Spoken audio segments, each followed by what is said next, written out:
So here we have the BMW 320D Sport Tourer Automatic M Sport on a 19 plate. I'm going to start off by showing you around the outside of the car, and then we'll hop in and run through some controls on the inside.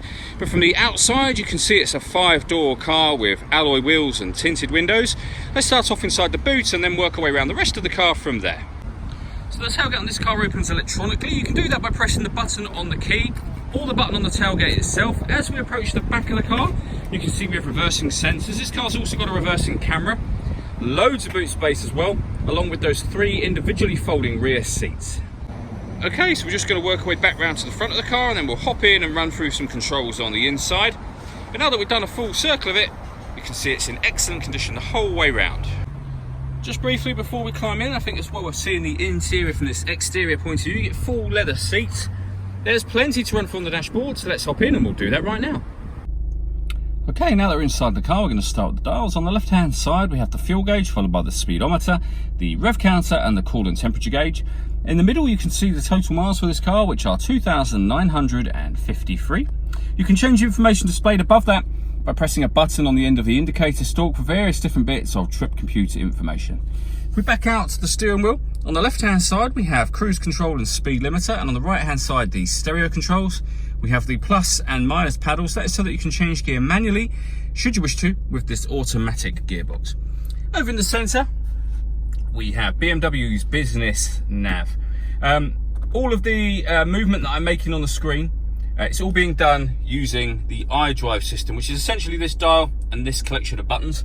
With regards to satellite navigation, there's a full video showing how that works on both our website and on our Facebook page. When it comes to the music in this car, we have DAB, FM and AM radio, a CD player. You can stream your music wirelessly via Bluetooth audio, and we have a USB input as well. So plenty of ways to listen to your music in this car, and you pair your phone under the communication heading just there. This car's also got a full colour reversing camera with guidelines you can have just here that will actually show you what the sensors are doing, as well as what you can then see on the screen itself. Below that we have the CD player and then the dual zone climate control, so you can adjust the temperature on either side of the car. The fan speed up and down from here. You can determine where you'd like the air to be distributed on either side of the car independently.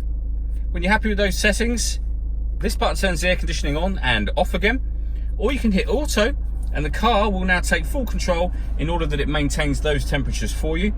You can override that at any time you wish to by readjusting the fans or by pressing the auto button. We have a heated driver's seat, and on the same on the other side for the passenger, both with 3 different heat settings each. 2 cup holders and a 12-volt charging socket. The automatic gearbox. These buttons will change the driving setup of the car, so you can put the car in sport mode, eco pro, or comfort, which it's in at the moment. So if I press the sport button, you'll see just up here we're now in sport mode.